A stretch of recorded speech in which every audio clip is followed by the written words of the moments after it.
un bon plat de coq, un bon plat de couscous cuit légumes. C'est appétissant, n'est-ce pas? Ça, c'est sûr. Mais imagine alors que tu as envie de déguster l'un de ces mets-là et que tu entres dans un restaurant. Mais paf, tu constates que c'est vraiment mal fait. Est-ce que tu aurais envie d'y revenir? Certainement pas, n'est-ce pas? Il est vrai que ce matin, nous ne parlons pas de restaurant, nous parlons de pourquoi c'est important que la jeune fille, surtout la jeune fille africaine, sache faire la cuisine avant d'aller en mariage. Il est vrai qu'on apprend tous les jours, c'est vrai, mais la jeune fille devrait avoir une certaine base.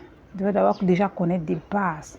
Donc nous parlerons ici de 3 points principaux pour lesquels c'est vraiment important que la jeune fille sache faire la cuisine. Déjà, cela fait, comme premier point, cela fait honneur à sa maman. Oui, maman, cela prouve que nous avons donné une bonne formation à nos filles. Oui, n'hésitons pas de les appeler en cuisine, même si elles sont encore petites, de les appeler en cuisine, de faire la cuisine avec elles. De leur donner le nom des condiments, des épices et leur dire pourquoi on utilise tel condiment, pas l'autre, dans tel mets ou tel autre mets. Oui, parfois c'est banal, mais plus on le dit, plus l'enfant retient et puis elles seront prêtes dans le domaine de l'art culinaire.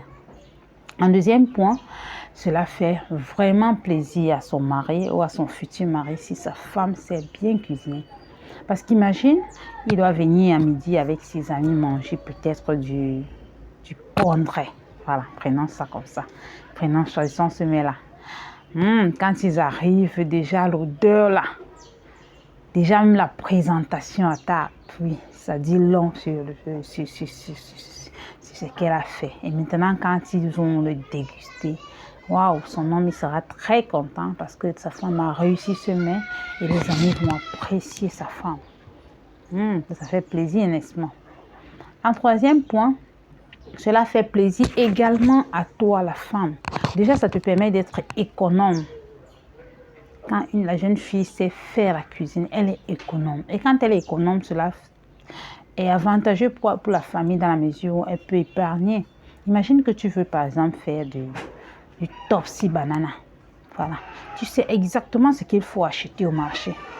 Même s'il faut faire des réserves, tu sais quoi garder, tu sais quoi acheter pour ne pas gaspiller, pour ne pas laisser des choses se gâter parce que tu n'avais peut-être pas prévu de cuisiner aussi en semaine, un truc du genre. Donc, quand la femme sait faire la cuisine, c'est vraiment bien parce qu'elle est économe.